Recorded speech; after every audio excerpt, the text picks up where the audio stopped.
Hello, Year 2, and as we're getting closer to the time for you to submit your Scratch games as part of your TEPE assignment, I thought that I'd make a short video showing you how to make sure that you have shared your Scratch program that you've made. So, I know Duncan and I did show you this in the seminar on Thursday, but I thought a short helpful video for any of you who might be struggling. So all you do is go onto the Scratch website. Here I am logged in as my son's account. So you can see here on the right hand side at the top is your username. I click on there and I can see the My Stuff section. I'm going to click onto that part. And here you can see your projects. Now, if we look over here on the left, we can see that on this account there are 7 projects, but at the moment 0 are shared.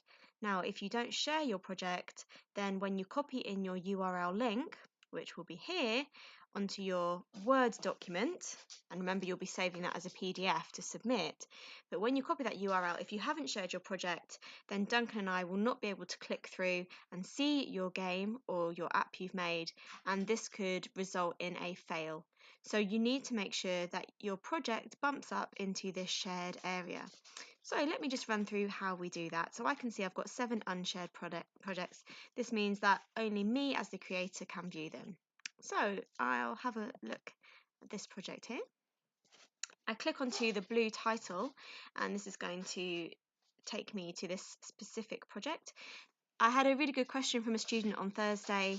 Is there a particular title for your project? No, whatever you want to call it. I would recommend maybe not untitled though, but it could be good to think of a suitable title, maybe the name for your game or your app that you've created.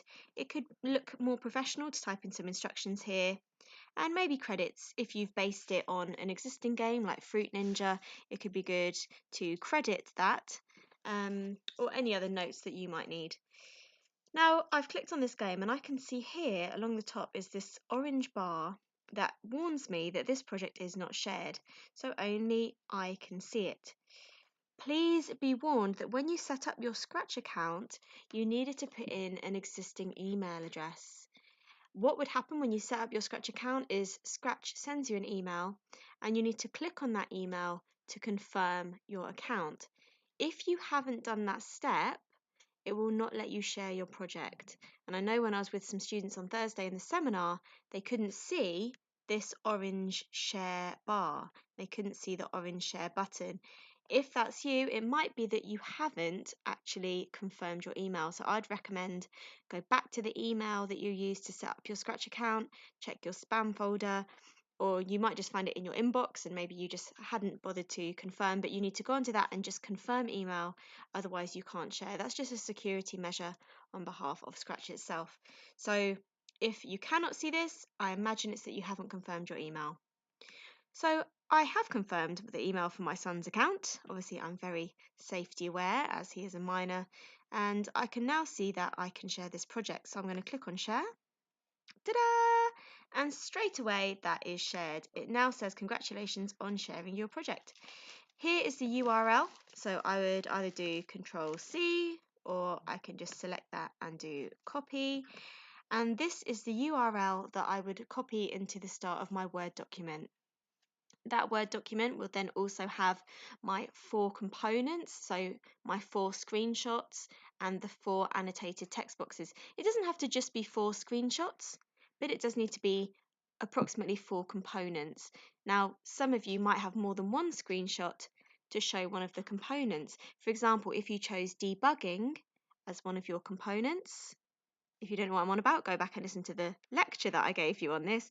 But if one of your components is debugging, you might have several little screenshots of script because you might have shown the first time you made the script, maybe it didn't work, maybe the second screenshot of the script. So that's absolutely fine. But what we will have is the URL, then those 4 components and annotations, and then your 1,000-word essay. At the end of that Word document, you will have one reference list, and this will contain all the references from your annotations, because we do expect to see literature in those 4 components, and then we would see also any literature from your 1,000-word essay. Please remember the one reference to 100-word rule. So we're looking for at least 10 references in the 1,000-word essay. You're working now at a higher level, so I would expect you to exceed that. And then we'd expect to see some references as well from the annotations. One last handy hint is once you've shared your project, if you go back to your tab and My Stuff, we should now see, ta-da, we have 6 unshared projects and 1 is now shared. And we can see here that we have a stat table has appeared on my shared project, and it's quite exciting because you can see how many people have viewed or liked or commented on your project. There we go. If you decide to unshare, very simple, just click unshare. If you decided you want to do a bit more work on it, and it's now returned to the unshared box.